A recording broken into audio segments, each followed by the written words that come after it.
Hello दोस्तों, कैसे हो आप लोग। स्वागत है आपका हमारे YouTube channel the all study 07 पे। तो दोस्तों, आज हम लोग प्रतिस्थापन विधि द्वारा समीकरण को हल करना सीखने वाले हैं। यहाँ पे हम लोगों ने एक समीकरण ले रखा है 3x + 4y बराबर 10, 2x - 2y बराबर 2। तो इस समीकरण के माध्यम से हम लोग प्रतिस्थापन विधि सीखेंगे। तो यहाँ पे सबसे पहले हम लोग इसको मान लेते हैं समीकरण नंबर 1 और इसको समीकरण नंबर 2। अब हम लोग क्या करेंगे, सबसे पहले समीकरण नंबर 1 से, समीकरण नंबर 1 या 2 से, किसी भी समीकरण से हम लोग सबसे पहले x की वैल्यू निकालेंगे। तो यहाँ पे देखिए, हम समीकरण नंबर 1 से x की वैल्यू निकालेंगे। तो यहाँ पे हम लोग सबसे पहले लिख लेते हैं समीकरण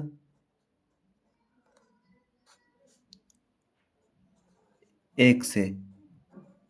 तो अपना समीकरण नंबर 1 क्या है, 3x + 4y बराबर 10। ये है अपना समीकरण नंबर 1। अब हम लोग इससे x की वैल्यू निकालेंगे। तो सबसे पहले देखिएगा, यहाँ पे हम लोग 3x ऐसे ही लिख लेंगे और जो ये 4y है ये बराबर के उधर ले जाएंगे। तो यानी कि ये बराबर के उधर जाएगा तो ये प्लस का है तो इधर हो जाएगा माइनस का, -4y बराबर 3x बराबर 10 - 4y। अब यहाँ पे देखिएगा, अब हम लोग क्या करेंगे, अब ये जो x के साथ 3 दे रखा है इसको हम लोग बराबर के उधर ले जाएंगे। तो यानी कि x बराबर 10 - 4y, और जो गुणे में होता है तो बराबर के उधर बटे में हो जाएगा। तो यहाँ पे 3 बटे में, और ये अपना x की वैल्यू निकल गई है। इसको हम लोग मान लेते हैं समीकरण नंबर 3। अब हम लोग x की वैल्यू समीकरण नंबर 2 में रख देंगे। तो यहाँ पे देखिएगा, हम लोग लिख लेते हैं समीकरण 2 में x का मान रखने पर। अब हम लोग समीकरण नंबर 2 लिख लेंगे। यहाँ पे ये दे रखी है 2x - 2y बराबर 2।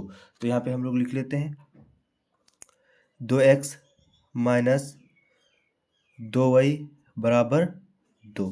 ये है अपनी समीकरण नंबर 2। अब यहाँ पे हम लोग ये x की वैल्यू x की जगह पे रखेंगे। तो यहाँ पे देखिएगा 2, यहाँ पे हम लोग ब्रैकेट बना लेते हैं और ये x की वैल्यू रखेंगे 10 - 4y बटे में 3। अब यहाँ पे है -2y बराबर 2। अब हम लोग क्या करेंगे, अब ये 2 का गुणा ब्रैकेट के अंदर करेंगे।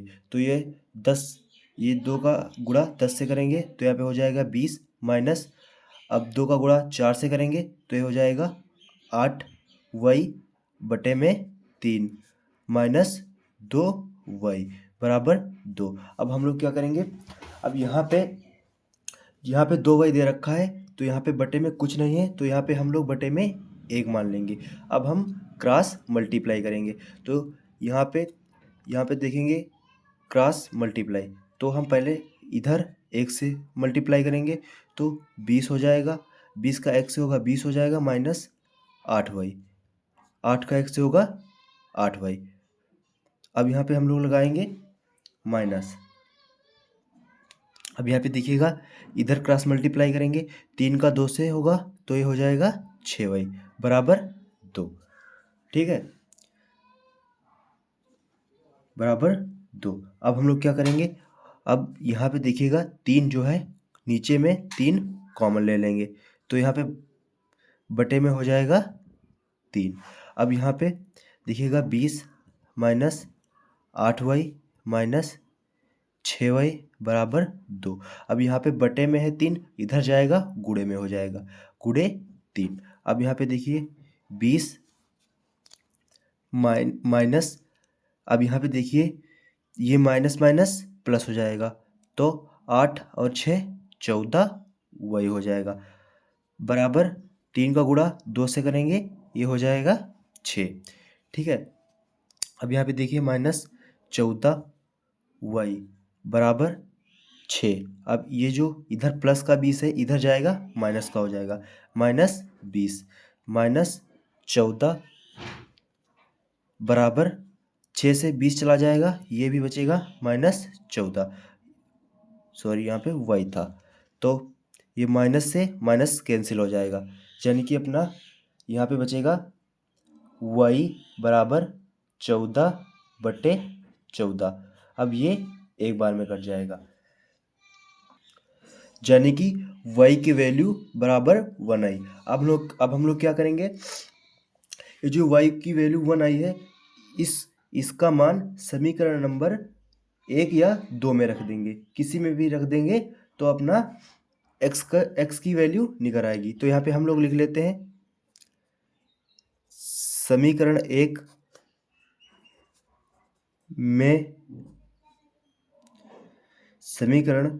1 में y का मान रखने पर, अब हम लोग समीकरण नंबर 1 में y का मान रख देंगे। तो समीकरण नंबर 1 क्या था, 3x + 4y बराबर 10। अब यहाँ पे हम लोग y की जगह पे 1 रख देंगे, तो यहाँ पे 3x + y की जगह पे हम लोग ये एक जो वैल्यू है ये रख देंगे, तो गुणे 1 बराबर 10, यानी कि 3x + ये 4 का 1 से गुणा होगा 4 बराबर 10। अब यहाँ पे देखिएगा 3x ये इधर प्लस में है, 4 प्लस में है तो इधर जाएगा माइनस में हो जाएगा, तो यानी कि 10 - 4, यहाँ पे 3x बराबर 6, 3x बराबर 6। अब यहाँ पे देखिएगा x बराबर 6, अब ये 3 इधर गुणे में है तो इधर जाएगा बटे में हो जाएगा, तो बटे 3। अब 3 को 6 से काट देंगे, 2 बार में कट जाएगा, तो यानी कि x बराबर 2। तो हमारे पास x और y की वैल्यू निकल के आ चुकी है। वीडियो पसंद आई हो तो वीडियो को लाइक सब्सक्राइब करना ना भूलें। धन्यवाद।